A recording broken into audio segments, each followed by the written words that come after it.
Assalamualaikum warahmatullahi wabarakatuh.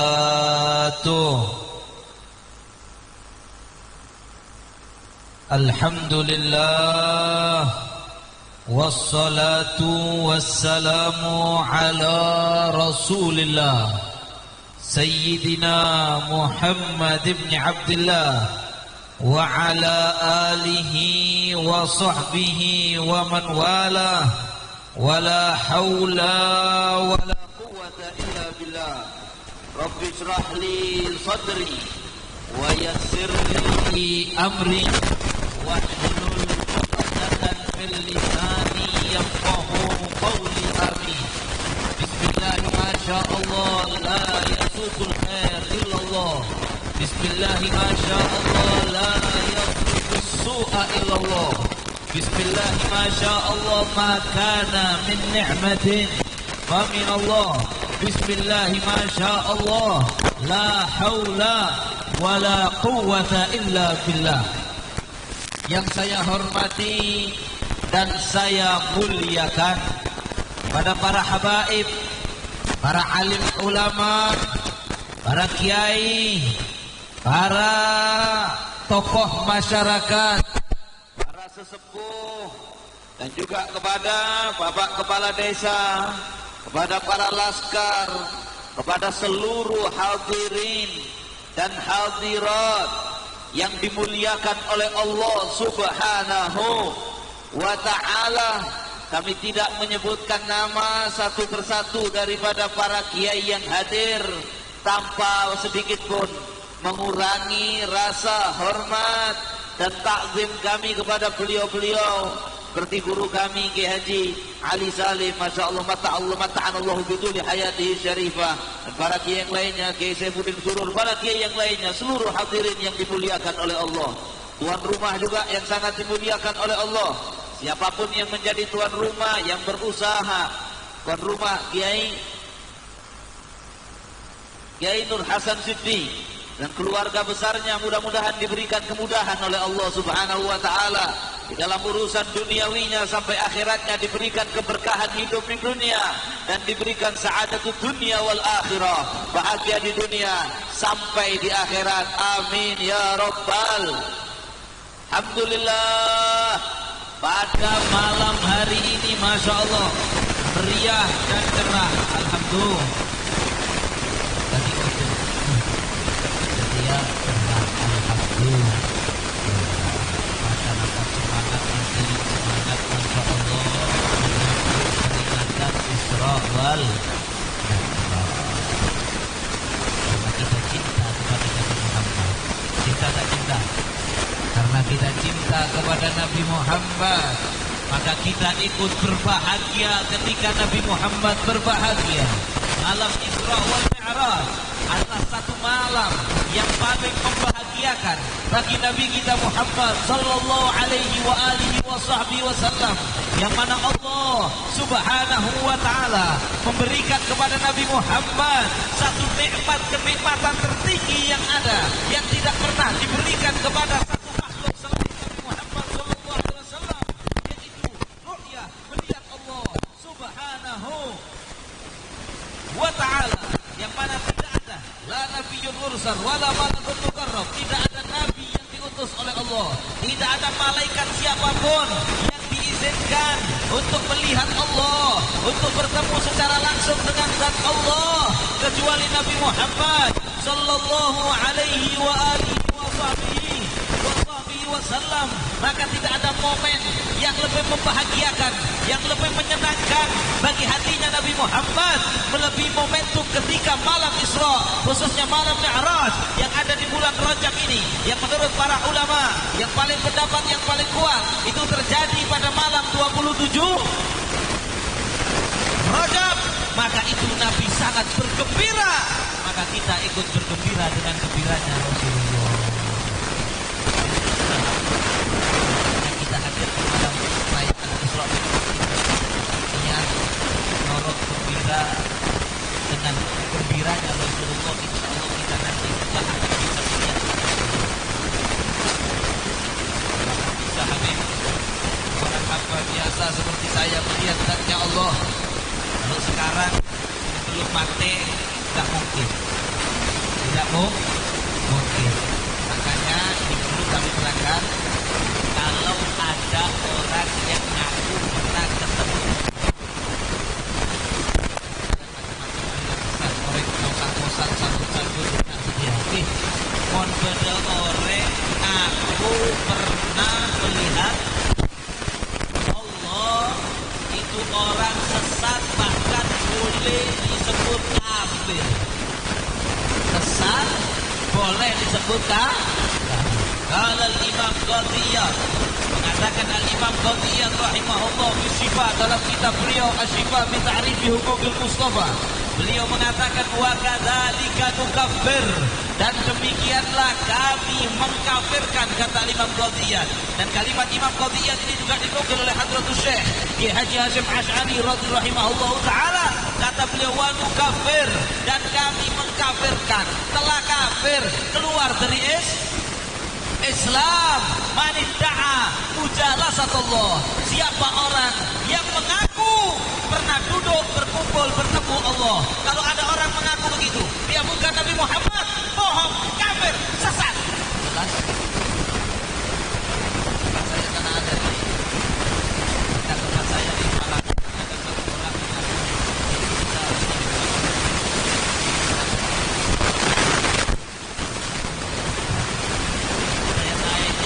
satu, kedua, ketiga, sampai kami ke-10 ke Sidratul Muntaha. Tapi malam saya bertemu dengan Allah. Ini ada di kampung saya. Mudah-mudahan di Pamekasan ini tidak ada. Nah, kalau ada orang punya pendapat seperti itu, mur, keluar dari Islam, sesat dan menyesat.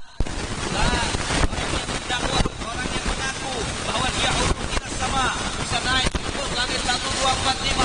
Kemudian dia mengaku bahwasanya dia yadkhulul jannah, dia itu pernah masuk ke surga.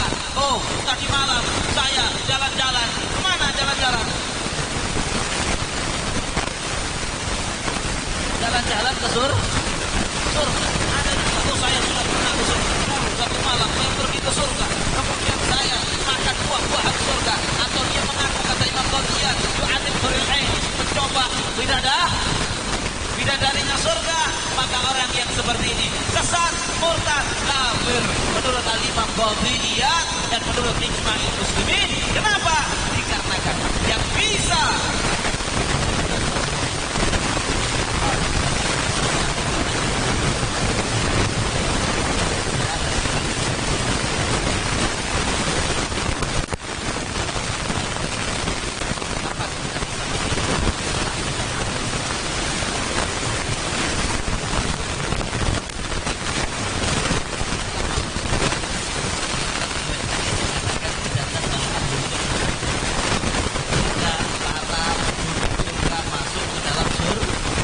surga.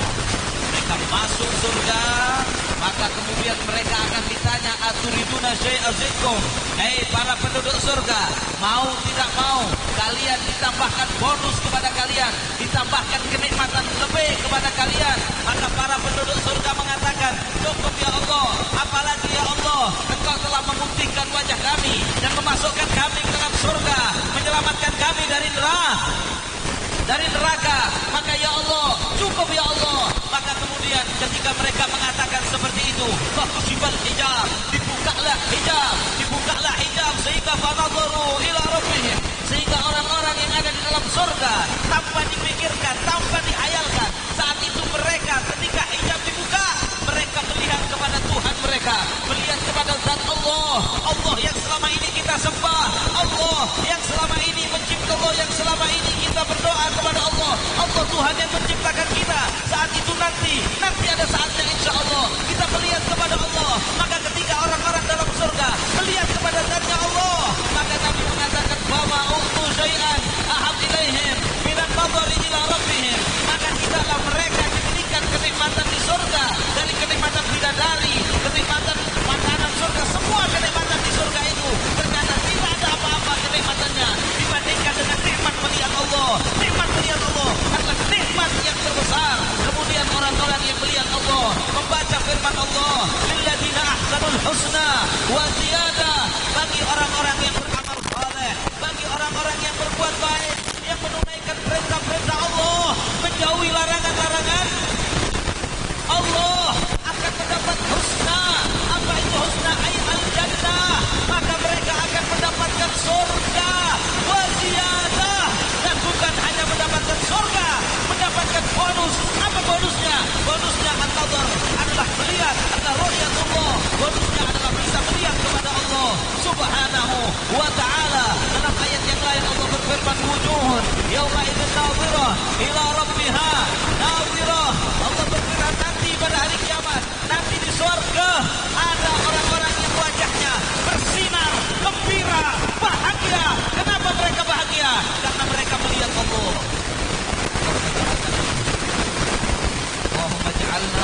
Ya Rabb, ya Allah, jadikanlah yang berkumpul semuanya ini ya Allah.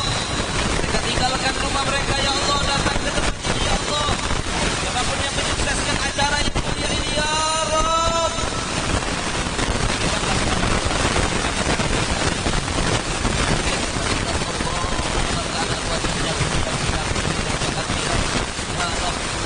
Pada malam hari ini seluruh hadirin merasa gembira, bahagia dengan gembiranya Rasulullah Sallallahu Alaihi Wasallam ketika malam Isra wal Mi'raj, ketika melihat Allah. Amin ya Rabbal Alamin. Peristiwa Isra wal Mi'raj adalah salah satu mukjizat terbesar Nabi kita Muhammad Sallallahu Alaihi Wasallam. Ini peristiwa sebagaimana ceritanya sudah banyak kita. Peristiwa Isra wal Mi'raj ini membantah daripada orang-orang yang mengatakan bahwa Nabi Muhammad itu adalah manusia biasa. Ada zaman sekarang orang yang mengatakan Nabi Muhammad itu manusia biasa. Dia biasa, memang hebat, memang cerdas, memang pemimpin yang hebat. Ini adalah sesuatu kurang ajar. Nabi Muhammad cerdas, memang pemimpin hebat. Tapi jangan lupa bahwa Nabi Muhammad itu adalah Nabi yang diutus oleh Allah Subhanahu wa Ta'ala. Dan kehidupan Nabi tidak sama dengan kehidupan orang pada umumnya. Kehidupan Nabi Muhammad mendapatkan perhatian khusus dari Allah. Di antaranya Nabi mengalami satu peristiwa pada satu malam, yang peristiwa itu tidak mungkin dialami oleh siapapun, yaitu peristiwa Isra wal Mi'raj. Ketika Allah berfirman, Subhanalladzi asra bi 'abdihi lailan minal masjidil haram ila masjidil aqsa alladzi barakna haulahu linuriyahu min ayatina innahu huwas samiul basir. Maha suci Allah yang memperjalankan Nabi Muhammad sallallahu alaihi wasallam minal masjidil haram, dari masjidil kota Mekah ilal masjidil ke Masjidil Aqsa sebeda kota antara Palestina ya. Jarak antara Mekah ke Palestina 1650 km jauh nggih. Dari Pemekasan ke Jakarta kurang diperjalankan Rasulullah sallallahu alaihi wasallam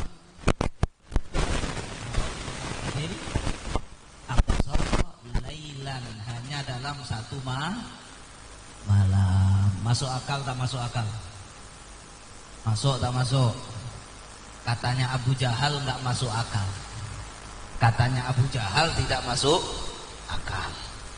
Ketika Nabi Sulaiman dari Isra Mi'raj, pulang dari Isra Mi'raj ubainal fajr, sedikit waktu sebelum waktu subuh, Rasulullah kemudian keluar setelah subuh.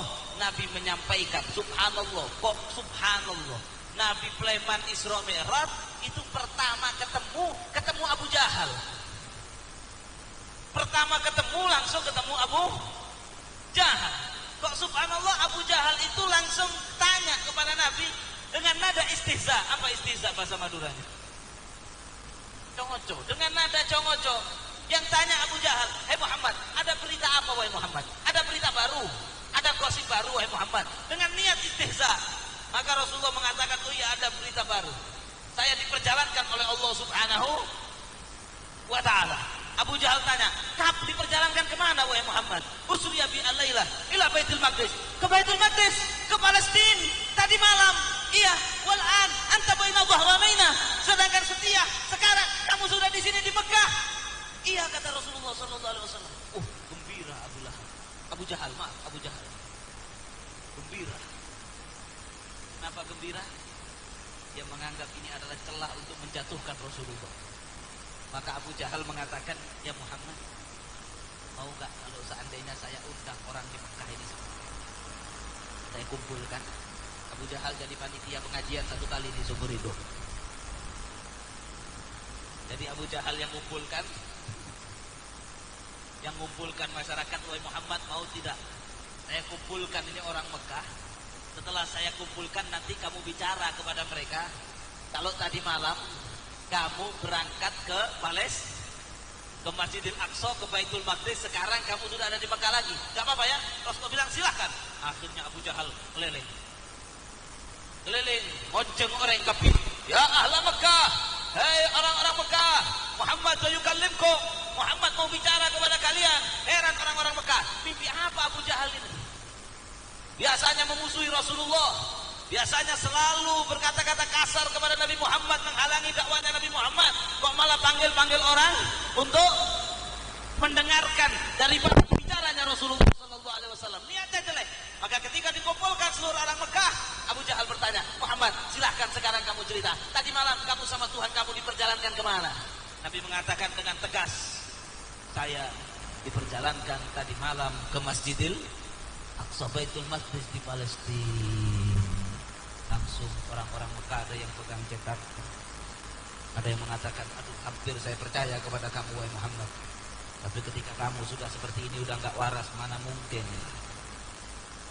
Tadi malam ke Masjidil Aqsa, sekarang ada di sini." Kata mereka, "Saya pernah ke Masjidil Aqsa." Rasulullah dalam riwayat sebelum Isra Mi'raj tidak pernah ke Palestina. "Saya pernah ke Baitul Maqdis. Perjalanannya mangkat 1 bulan, Pleman setubuh. Mangkat sebulan, Pleman sebulan. Maka mana mungkin dalam 1 malam udah nggak waras ini Muhammad." Abu Jahal gembira, "Ini yang saya maksudkan." Maka waktu itu Sayyidina Abu Bakar As-Siddiq radhiyallahu taala anhu berteriak dari belakang, "Saya percaya ya Rasulullah. Saya percaya, saya percaya, saya percaya."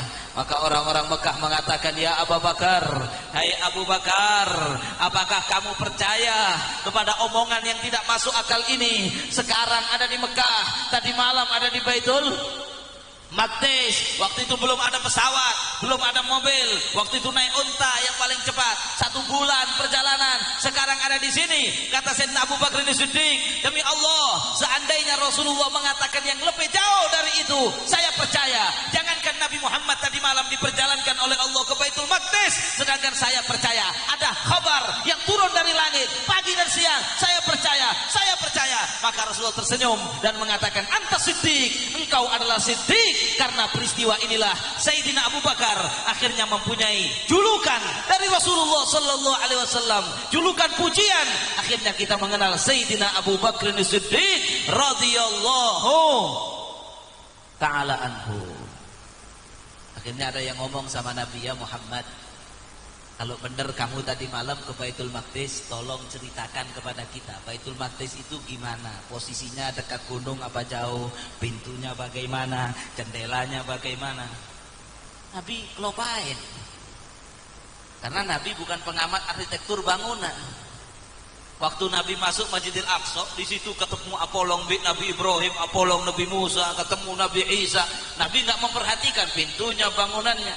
Maka waktu itu Malaikat Jibril turun menampakkan kepada Rasulullah gambarnya live streaming Masjidil Aqsa. Sehingga Rasulullah menjelaskan sambil menuding begini, "Oh, pintunya begini. Oh, jendelanya begini. Oh, jalan dari sini ada begini. Wa yurwa diriwayatkan bahwa Sayyidina Abu Bakar As-Siddiq pernah ke Masjidil Aqsa. Maka ketika Nabi mensifati Masjidil Aqsa, Sayyidina Abu Bakar berdiri dari belakang berteriak, "Shadaqta, innaka la Rasulullah." Betul, yang disifatkan betul. Saya semakin yakin bahwa panjenengan adalah Rasul utusan Allah Subhanahu wa taala. Orang kafir Quraisy mengatakan, "Kalau sifat betul bisa jadi diceritain orang lain." Maka Rasulullah mengatakan, "Kalau kalian tidak percaya, waktu saya perjalanan pulang dari Masjidil Aqsa ke sini, saya melihat rombongan dagang orang Quraisy yang pulang dari sana. Mereka akan sampai di sini hari Rabu," kata Nabi sallallahu alaihi wasallam. Tanya pada mereka, saya melihat untanya 1 hilang. Kemudian saya turun di unta yang hilang itu, saya ada air yang di situ, saya minum airnya. Karena dulu itu biasa orang Arab menaruh air di unta, itu siapapun boleh minum. Nabi sempat turun di situ dalam riwayatnya. Maka Abu Jahal mengatakan, "Oke, deal. Kalau hari Rabu tidak datang berarti kamu bohong wahai Muhammad."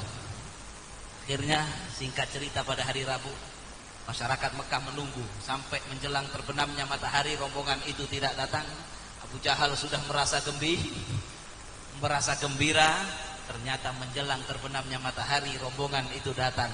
Dan ketika ditanya, apakah kalian, unta kalian hilang satu di tengah jalan? Iya. Kalian kok tahu? Kemudian apakah ada airnya di situ? Kemudian airnya habis? Iya, kami heran. Siapa yang meminum? Kemudian kami dari waktu berjalan, kami seakan-akan mendengar suara salam, suaranya Muhammad sallallahu alaihi wa alihi wa sahbihi wasallam. Maka faramuhu bisihir. Abu Jahal mengatakan, oh berarti Muhammad ini pakai ilmu sihir. Tetap tidak beriman. La haula wala quwwata illa billah. Orang kalau sudah didasari benci di dalam hatinya, susah. Ada orang benci sama ulama yang baik, kalau sudah benci walaupun dilihatkan baiknya semua tetap benci, yaitu sudah mungkin sudah tertulis minal asqiya, tertulis di Lauhul Mahfuz, orang ini termasuk orang yang celaka seperti Abu Jahal. Na'udzubillahi min dzalik. Maka kita percaya sebagaimana Sayyidina Abu Bakar As-Siddiq, perhatikan ini penting. Sayyidina Abu Bakar As-Siddiq bukan orang bodoh, bukan orang yang tidak mempunyai akal, bukan orang yang tidak cerdas. Sayyidina Abu Bakar sangat cerdas, tetapi dari cerdasnya Sayyidina Abu Bakar tidak memikir, oh Nabi ke Masjidil Aqsa balik dalam waktu satu malam. Itu Sayyidina Abu Bakar mikirnya begini, oh Allah yang memperjalankan, gak ada yang gak mungkin bagi Allah. Akal saya yang tidak mampu, bukan berarti tidak bisa. Buktinya sesuatu yang tidak masuk akal bagi Abu Jahal 1400 tahun yang lalu sekarang masuk akal. Sekarang dari Mekah ke Masjidil Aqsa balik satu malam bisa. Sekarang ada kereta cepat dari Mekah ke airport 20 menit. Kemarin saya nyoba 20 menit dari Mekah sampai Bandara Jeddah. Dari Bandara Jeddah kalau naik private jet itu 1 jam sudah nyampe Masjidil Aqsa. Balik lagi belum subuh sudah sampai. Masuk akal bagi orang zaman sekarang. Orang dulu belum nyampe akalnya, paham? Akalnya belum nyampe. Jadi sudahlah, Sayyidina Abu Bakar, ayo kita mencontoh Sayyidina Abu Bakar. Sayyidina Abu Bakar itu mengatakan dalam mengimani Rasulullah, kata Sayyidina Abu Bakar, Allahumma rzuqni i'tiqadal juhal. Ya Allah, berikanlah saya dalam beriman, beriktikad, percaya dengan apa yang disampaikan Rasulullah. Cara berpercayanya orang bodoh. Nabi bilang A, Nabi bilang B, Nabi bilang ke kanan, Nabi bilang ke kiri, percaya. Buang logika, jangan menyembah logika. Banyak orang sekarang yang menjadi sesat, posang gara-gara terlalu menuhankan logika. Ada orang yang tidak mau wudhu, saya pernah ketemu juga ya. Tanya, kenapa tidak mau wudhu? Nggak masuk akal Habib. Lawung, mohon maaf, yang ketut di mana, yang dibasuh di mana? Menurut saya tidak masuk akal. Akhirnya nggak mau wudhu. Akhirnya gara-gara tidak wudhu, na'udzubillahi min dzalik, sholatnya nggak sah, abajeng tak sah, neraka sudah, na'udzubillahi min dzalik. Padahal kalau diteliti ternyata wudhu itu luar biasa, membersihkan bakteri, macam-macam sudah luar biasa. Gak bisa dikatakan, kalau saya mau cerita ini panjang. Intinya jangan terlalu menuhankan logika. Allah berfirman, wa ma utitum minal ilmi illa qalila. Hai manusia, tidaklah kalian diberi ilmu pengetahuan kecuali hanya sedikit. Tidaklah kalian diberi ilmu pengetahuan kecuali hanya sedikit. Ada orang yang zaman sekarang protes kepada syariat-syariat aturannya Allah. Ada orang-orang yang protes, wah ini secara logika nggak masuk akal. Masa kalau anak laki-laki dapat warisan 2 kali lipat, kalau anak perempuan 1? Gak adil itu. Apa itu? Lidzakari mithlul hadzil unthayain. Konsep apa itu? Itu udah usang, itu sudah tidak relevan diterapkan di zaman sekarang. Insyaallah orang Madura dijauhkan daripada pemikiran-pemikiran sesat seperti ini. Amin ya Rabbal. Ternyata ketika dikaji orangnya yang salah. Quran nggak mungkin salah. Seperti tadi Abu Jahal menganggap Nabi Muhammad pasti salah, nggak mungkin ke Masjidil Aqsa balik lagi. Ternyata akalnya yang salah. Contoh masalah warisan tadi. Ketika dipikir lagi ternyata Allah menjadikan orang laki-laki warisannya 2 kali lipat. Karena seorang laki-laki itu di dalam hartanya ada hartanya istri, betul bapak-bapak? Ibu-ibu yang jawab. Ketika bapak-bapak punya uang di PC 1 juta, di dalam uangnya suami ada haknya istri, nafkah makan untuk istri, pakaian untuk istri. Tetapi di uangnya istri sopung haknya suami. Maka tidak boleh bapak-bapak minta uangnya istrinya, kecuali kalau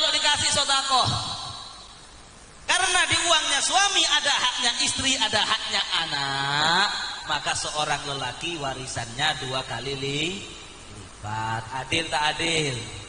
Adil. Akalnya orang-orang itu yang keliru. Maka mudah-mudahan daripada peringatan Isra wal Mi'raj ini, kita tidak menjadi orang yang menyembah akal, tetapi kita mengutamakan iman kepada Allah. Ingat, iman kepada apa saja yang datangnya dari Allah, iman kepada apa saja yang datangnya dari Rasulullah, iman kepada apa saja yang sudah disepakati oleh para alim ulama, disepakati oleh para alim ulama dari zaman ke zaman, dari kiai-kiai yang dulu. Maka kalau ada yang zaman sekarang menyimpang dari ulama yang dulu-dulu, menyimpang dari Quran, menyimpang dari hadis, buang jauh-jauh. Siap nih?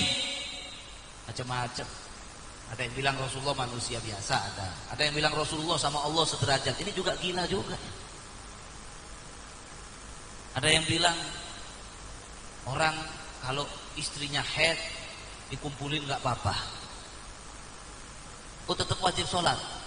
Ya, tetap wajib sholat. Ulama ijma dari dulu. 4 mazhab mengatakan orang yang haid itu tidak boleh sholat, bahkan haram melakukan sholat. Ada orang baru muncul, nggak tahu sanadnya dari mana, tiba-tiba menyelisihi seluruh ulama Ahlussunnah wal Jamaah di seluruh dunia.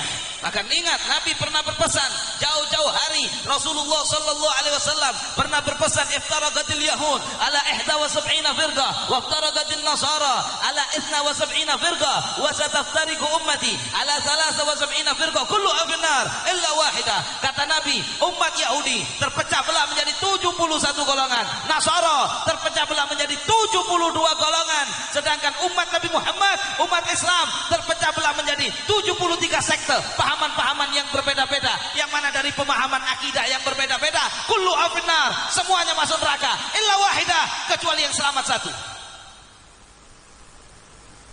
Siapa yang selamat? Nabi ditanya, siapa yang Rasulullah yang selamat? Kata Nabi, ma ana alaihi wa ashabi. Yang selamat yang keyakinannya enggak engkau, enggak para sahabat. Dalam riwayat yang lain Nabi mengatakan al-jamaah. Yang selamat adalah yang keyakinannya cocok lebur dengan keyakinan mayoritas umat Islam di seluruh dunia. Karena Nabi bersabda, umatnya Kanjeng Nabi tidak akan sepakat dalam kesesatan.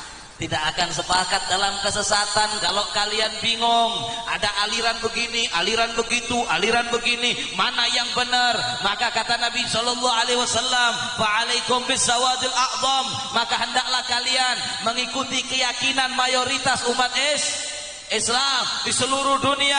Maka kalau kalian ikut mayoritas, maka tidak akan tersesat. Dan Nabi menambahkan dalam hadis tersebut, faman syadza finnar, barang siapa yang menyimpang berbeda dengan i'tiqad keyakinan umat Islam yang sudah disepakati, apalagi yang ada nas Qur'annya, ada nas hadis yang mutawatirnya, ada ijma ulama yang jelas, kemudian ada orang baru-baru ini menyimpang daripada apa yang telah ditetapkan dan diyakini umat Islam di seluruh dunia, syadza finnar, dia menyimpang ke nerakanya Allah subhanahu wa ta'ala. Na'udzubillahi min. Habib, tapi yang ngomong gitu itu orangnya punya karomah, Habib. Orangnya punya karomah, Habib. Tahun Habib begini kan bisa jadi pesek burung. Dari pesek jadi burung. Orangnya itu Beb, katanya bisa jalan atas pasek Beb. Katanya Beb bisa terbang. Saya bisa terbang naik pesawat. Katanya bisa terbang Habib. Tapi orangnya itu Beb, wiritannya banyak Habib. Orangnya itu Masya Allah tasbihnya raja-raja Beb. Sorbannya Beb, enggak payung Beb. Kemudian dia mengatakan sesuatu yang menyimpang dari apa yang telah disepakati oleh ijma ulama. Beda dengan khususnya seperti di Madura, kiai-kiai semua satu suara dalam keyakinan, dia lain. Seperti tadi misalnya, semua dari dulu orang perempuan haid haram sholat, sudah. Gak ada. tiba-tiba lain. Gimana ini? Bisa, seandainya bisa terbang, tetap jangan percaya. Seandainya bisa. Tuh Habib, itu kan karomah. Siapa yang bilang bisa terbang itu karomah? Bisa jadi istidraj. Dajjal itu sakti. Lampir di film terbang. Dajjal itu sakti. Perhatikan dalil Imam Abu Yazid Al-Bustami radhiyallahu taala anhu. Al-Imam Abu Yazid Al-Bustami mengatakan, kalau kamu idza raaitumur rajula, kalau kamu melihat seseorang itu u'tiya minal karomat, kalau kamu melihat ada orang itu kok seakan-akan dikasih keramat, sakti, hatta yartaki fil hawa, sampai bisa terbang. Sampai lihat ini ada orang terbang, wala taghtarru bihi, jangan kamu tertipu dan mengatakan, oh ini berarti wali ini, oh ini berarti semua omongannya betul. Jangan. Hatta sampai kamu lihat kaifa tajidunahu indal amri wan nahi, sampai kamu lihat ini orang gimana di dalam melakukan perintah-perintah Allah, bagaimana abajengnya, bagaimana. Oh Habib, dia bisa terbang, tapi kalau sopu tak abajeng. Maka sebagian mengatakan, oh abajeng saya lain, saya bukan derajat syariat. Beda yang begini Madura. Coba banyak, mudah-mudahan Madura sobung. Derajat saya bukan derajat syariat lagi. Sholat yang begini pakai takbiratul ihram, ditutup dengan salam, itu bukan level saya. Saya ini sudah sambung sama Allah. Ngaku wali, ngaku kekasihnya Allah, tak abajang, bohong, palsu. Walaupun bisa terbang, saya ludahin wajahnya. Gak percaya kamu wali. Apalagi udah ngaku wali, gak sholat, gak bisa terbang. Paham? Paham? Wa indan nahyi, begitu juga dalam larangan Allah. Kalau ada orang bisa terbang, bisa jalan di atas air, daun diginikan bisa jadi uang, maka kamu lihat dulu ini orang dalam memperlakukan larangan Allah bagaimana. Oh Habib, orangnya jauh dari yang haram Habib, dia tidak mau uang haram, uang sogokan gak mau, orangnya waro, hati-hati kepada yang haram. Oh Habib, kalau ada perempuan lewat, pandangannya ditundukkan Habib, tidak mau salaman dengan perempuan yang bukan mahram Habib, dia jauh dari perzinaan Habib, dia jauh dari perjudian Habib, dia jauh anil muharramat, dia sangat orangnya saleh, jauh dari yang haram, kewajiban-kewajibannya dijaga, akidahnya betul, lurus, ahlus sunnah wal jamaah, sesuai keyakinan para alim ulama terdahulu, sesuai keyakinan mayoritas umat Islam, bisa terbang, karomah. Tapi Habib, orangnya bisa terbang, tapi kalau ada perempuan bukan mahram, salaman cipika-cipiki Habib. Orangnya Habib kadang-kadang minum minuman keras. Orangnya Habib kadang-kadang main chip, slot Habib, wali ngeslot, la haula wala quwata illa billah.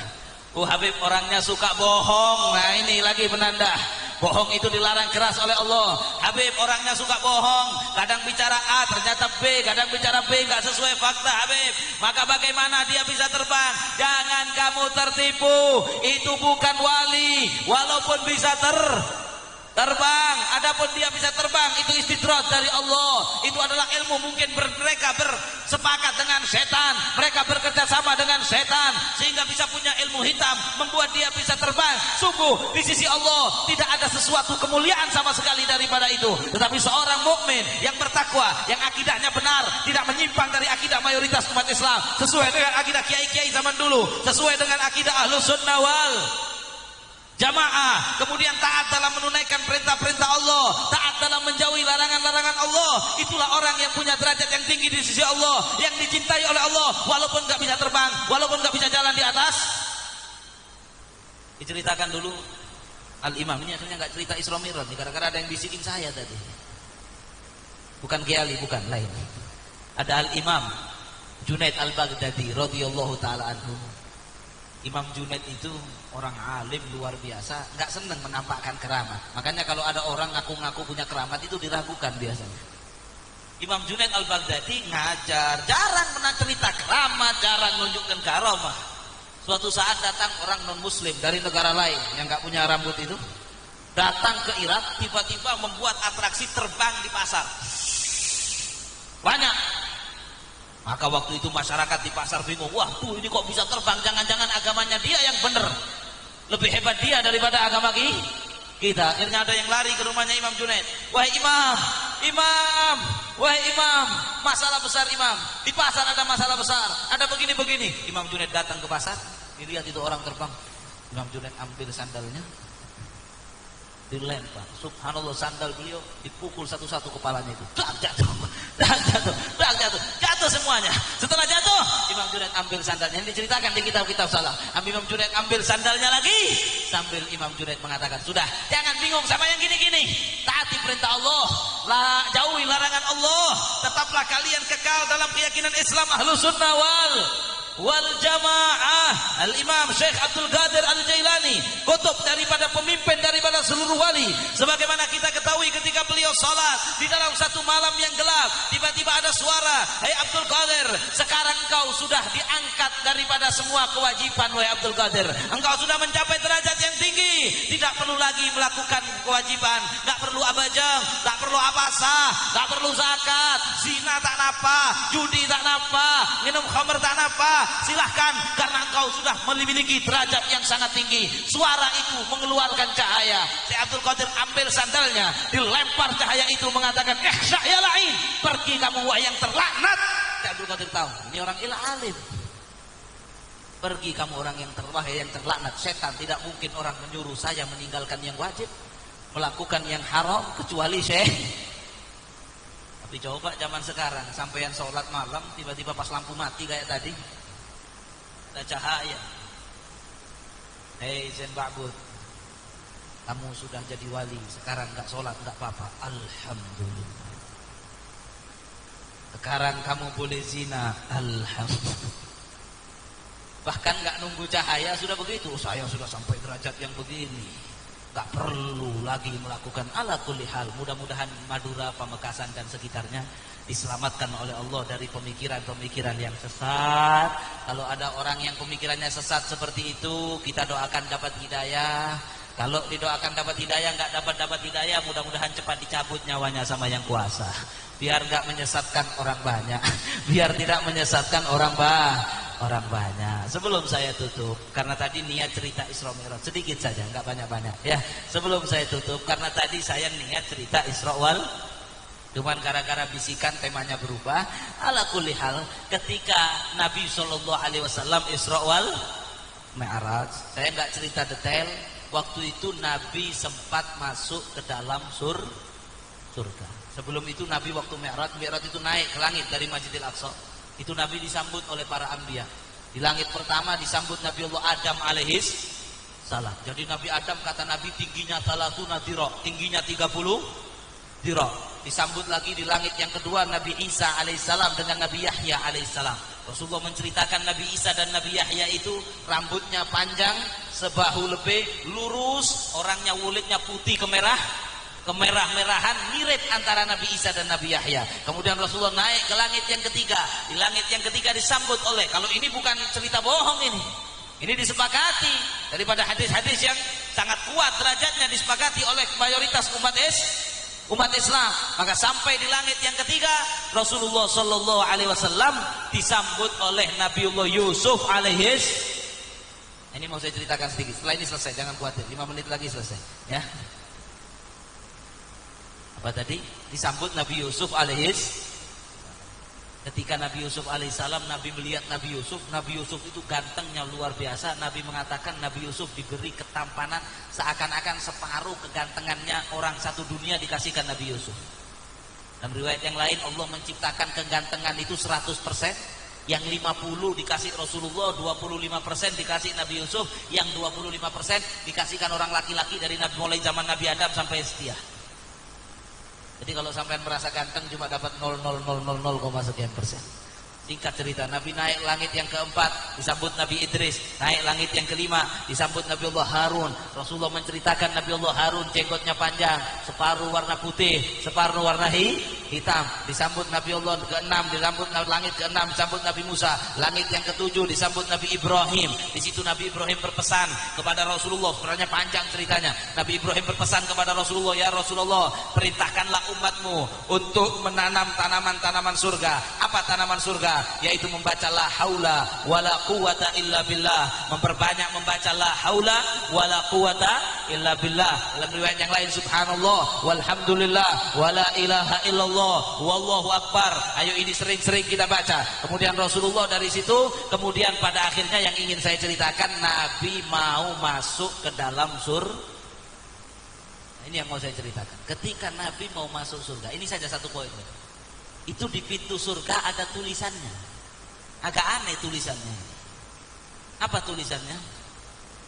Tulisannya gini, Al-Qard bi thamaniyati asyar, as-sadaqah bi ashri amsalha wal gharad bi thamaniyati asyar.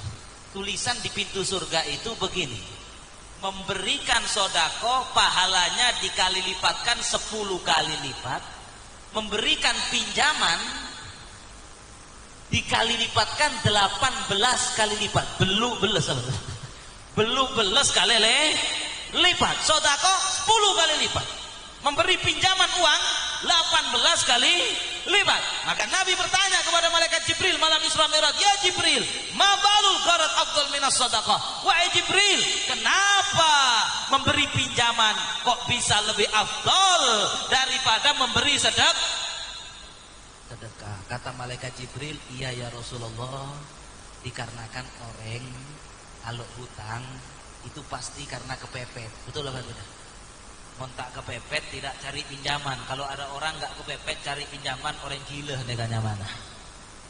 Habib, orang maaf Habib, kata ya Rasulullah, orang kalau hutang itu kepepet. Kalau sodako kita ngasih, belum tentu yang kita kasih itu sedang perlu, sedang kepepet. Makanya memberi pinjaman itu lebih afdol daripada sodako. Nah mudah-mudahan kita semangat, jangan semangat utang sama orang, semangat memberi utang orang lain. Siap nih? Aduh Andi PSB lah mentalnya begitu, akhirnya nggak punya uang.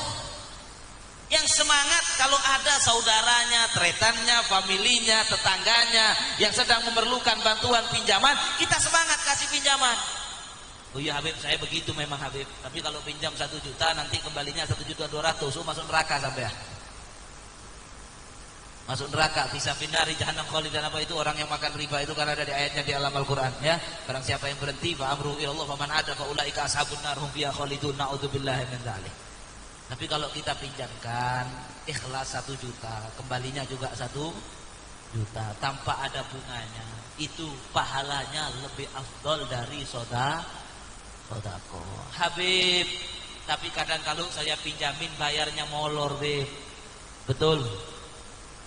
Janjinya Senin, ternyata sudah 3 kali Senin masih belum bayar. Oh semakin alhamdulillah kalau begitu, malah untung sampean. Kenapa untung? Karena dalam satu hadis dikatakan siapa yang meminjamin pinjaman ke orang lain, kemudian janji bayar misalnya Senin, ternyata Senin belum bisa bayar, dia datang, Pak saya belum bisa bayar, gimana? Dikasih keringanan waktu seminggu lagi. Oke, Senin depan ya. Maka waktu yang berjalan seminggu berikutnya, itu setiap harinya yang memberi pinjaman diberi pahala sodako sebesar nominal uang yang dihutangkan. Nyaman tak nyaman? Nyaman. Saya punya uang 1 juta. Dengarkan dulu. Nanti setelah bab utang ini sudah ditutup ceramahnya ini. Saya punya uang 1 juta. Saya pinjamkan ke Kiai Ali. Tak mungkin Kiai Ali pinjam saya, yang mungkin pinjam sama Kiai Ali. Masya Allah Kiai Ali, Kiai soleh, dijamin rezekinya sama Allah. Misalnya dibalik, saya pinjam ke Kiai Ali 1 juta. Saya janji Kiai Ali 1 minggu lagi saya bayar. Ternyata seminggu saya datang, Kiai masih kita udah ada pesen kok Kiai. Gimana Kiai? Seminggu lagi. Kiai Ali bilang, oke Habib, gak apa-apa, minggu depan, Senin depan. Maka waktu berjalan setiap hari Kiai Ali dapat pahala sodako 1 juta, sodako 1 juta, walaupun beliau gak sodako. Kalau telat seminggu seperti sodako 7 juta, telat 2 minggu seperti sodako 14 juta. Kalau 3 minggu datang, ya sudah Beb, saya ikhlaskan Beb, sudah gak bayar-bayar sampai itu Beb. Sudah Beb, saya ikhlaskan Habib. Maka dalam satu riwayat Kiai Ali ini akan diampunkan semua dosa-dosanya oleh Allah dan dimasukkan surga. Ada satu cerita ini diceritakan hadis. Ini masih yang utangi, belum nanti yang utang gak bayar itu siksanya luar biasa, jangan main-main. Dalam satu hadis dikatakan dulu ada satu orang agak nakal, orangnya ini nakal, agak suka maksiat, tapi dia itu kaya, suka minjamin uang orang. Kalau dia minjamin uang orang lain, itu dia bilang kalau mau nagih sama pegawainya, dia bilang nagih ya, kalau sekiranya bayar terima, kalau sekiranya nggak bisa bayar ampunkan utangnya. Bilang ya udah diikhlaskan, mudah-mudahan gara-gara saya mengampuni hutangnya orang, dosa saya diampuni oleh Allah, padahal dosanya banyak. Subhanallah, ketika mati, ini Rasulullah yang cerita ini, ketika meninggal orang ini tadi, kata Allah, sebagaimana kamu saja bisa ngampuni hutangnya orang, saya lebih mampu ngampuni dosa kamu, saya ampuni semuanya, saya masukkan surga. Nah tapi yang hutang, yang tahu diri, ini penting ini, karena nanti riba jadi nggak laku kalau ini dijalankan dengan baik. Riba itu laku karena 2 hal, yang punya PC cerai, nggak mau ngasih pinjaman, yang kaya cerai, yang miskin ketika hutang tidak tahu diri. Tidak tahu diri. Makanya dikatakan dalam satu hadis, barang siapa yang hutang dan dia ketika hutang dari awal niat tidak mau bayar, laki Allah Subhanahu wa taala sarikon, dia akan menghadap Allah dalam keadaan di kepalanya ada tulisannya maling. Jadi kalau misalnya saya pinjam ke Kiai Ali, Kiai pinjam 1 juta, dalam hati niat, wah ini Kiai Ali nggak mungkin nagih sama saya, sungkan karena saya Habib, ya sudahlah, nggak saya minta, nggak, nanti saya memang nggak mau bayar, niat nggak bayar, bangkit pada hari kiamat ada tulisannya maling. Wa qala Rasulullah, penutup qala Rasulullah sallallahu alaihi wasallam, sahibud dain maghlulun fi qabrih la yafuku illa qada'u dainihi. Kata Rasulullah, orang yang punya hutang, kalau hutangnya belum dibayar, orangnya mati, maka dia dibelenggu di dalam kuburnya. Tidak akan ada apapun yang bisa membuka belenggu itu. Mau didoakan kiai, didoakan habib, mau disolati wali, belenggunya dalam kubur tidak bisa lepas. Illa qada'u dainihi, kecuali hutangnya diselesaikan, dibayar. Kalau nggak dibayar, terus terbelenggu dalam kubur, walaupun ditahlili sampai 400 kali. Hati, jangan main-main. Makanya kalau punya utang itu cepat bayar. Understand? Kalau punya utang 1 juta, dapat uang 1 juta, jangan beli keperluan dulu, bayarkan hutang dulu. 4 hal yang jangan ditunda-tunda. Di antaranya membayar hutang. Tapi kadang-kadang penyakit manusia punya utang sama orang nggak dibayar, jalan-jalan sampai status OTW ke sana, OTW ke sini, umroh, hutang nggak dibayar, berangkat umroh, update status foto di depan Ka'bah, orang yang meminjamkan uang kurang ajar, utang saya nggak dibayar, berangkat ini salah. Jangan seperti itu. Mudah-mudahan kita dijauhkan dari itu semuanya. Yang punya utang, kepingin utangnya lunas, banyak-banyak membaca ya farijal ham, ya kasifal ham, ya farijal ham, ya kasifal ham, ya farijal ham, ya kasifal ham. Kata Sayyidina Abu Bakar Siddiq, siapa yang hutangnya banyak membaca itu terus memperbanyak, walaupun hutangnya setinggi gunung tidak akan mati kecuali sebelum mati lunas semua hutangnya. Amin ya Rabbal alamin. Itu karena Nabi waktu Isra Mi'raj melihat di pintu surga ada tulisan menghutangi 18 kali lipat, sedekah 10 kali lipat. Kalau yang kaya tidak cerai memberi pinjaman, yang pinjam tahu diri cepat mengembalikan, insya Allah riba tidak laku. Amin ya Rabbal alamin. Sudah, ini yang bisa saya sampaikan. Ada kekurangan, ada kesalahan, saya mohon maaf yang sebesar-besarnya. Hadza wal 'afwu minkum. Wassalamualaikum warahmatullahi taala wabarakatuh.